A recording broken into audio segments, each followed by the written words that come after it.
Mick was wiping down the bar, the final ritual of another dead-end night at the Anchor. The usuals were gone, save for the old man in the corner booth nursing a bourbon, and the couple having a tense, whispered argument over empty glasses. The neon open sign buzzed like an angry insect in the window, painting the rain-slicked street outside in a sickly red glow. The door swung open with a groan, letting in a gust of wet wind and a man in a soaked trench coat. He was pale, his eyes scanning the room with a frantic energy that didn't fit the hour. He slid onto a stool right in front of Mick. Double whiskey? Neat. The good stuff. Mick nodded, pulling the bottle of mid-shelf label. He could smell it on him, not booze, but the sharp, coppery scent of adrenaline, and something else, something chemical and sour. Fear sweat. As Mick poured, the man's hands trembled on the polished wood. He downed the drink in one gulp, hissing as it hit. Another. Keep 'em coming.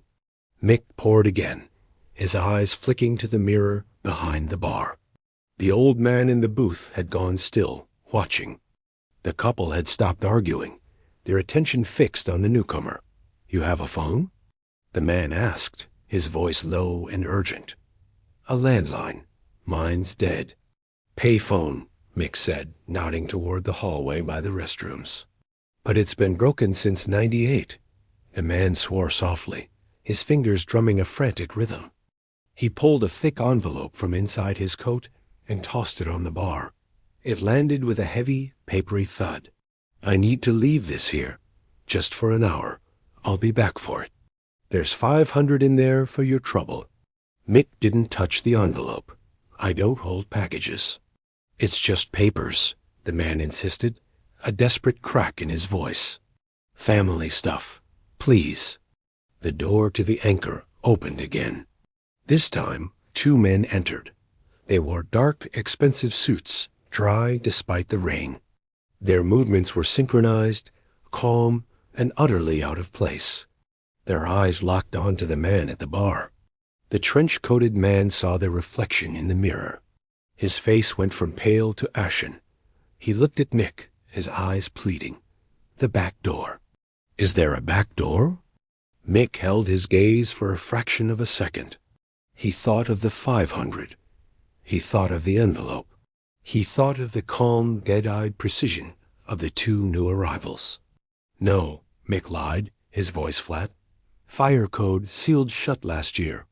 It was the truth, but it was also the sentence. The man's shoulders slumped. He looked at the half-finished second whiskey, then grabbed the envelope and stood. He turned to face the 2 men, who now flanked the only exit. He didn't speak. He just clutched the envelope to his chest. One of the suited men gave a slight, almost imperceptible nod toward the hallway with the restrooms and the dead payphone. An offer of privacy. A courtesy. The man in the trench coat swallowed hard, then walked toward them, and the 3 men disappeared down the dark hall. The bar was silent. The angry buzz of the neon sign filled the void. Mick slowly picked up the man's empty glass. He polished it with a clean towel, removing the smudges, the fingerprints, the story. A minute later, the 2 suited men emerged alone. They walked to the door, not looking at anyone. One of them paused, turned back to the bar, and placed a crisp $100 bill next to the cash register. A tip. For the service. For the silence. They left. The old man in the corner finished his bourbon, stood, and shuffled out without a word. The couple gathered their things, their argument forgotten, and hurried into the night.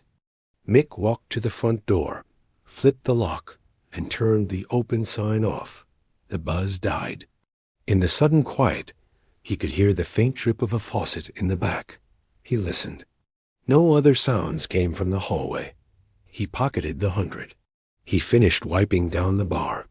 He had made the only choice you can make at last call in a place like the Anchor.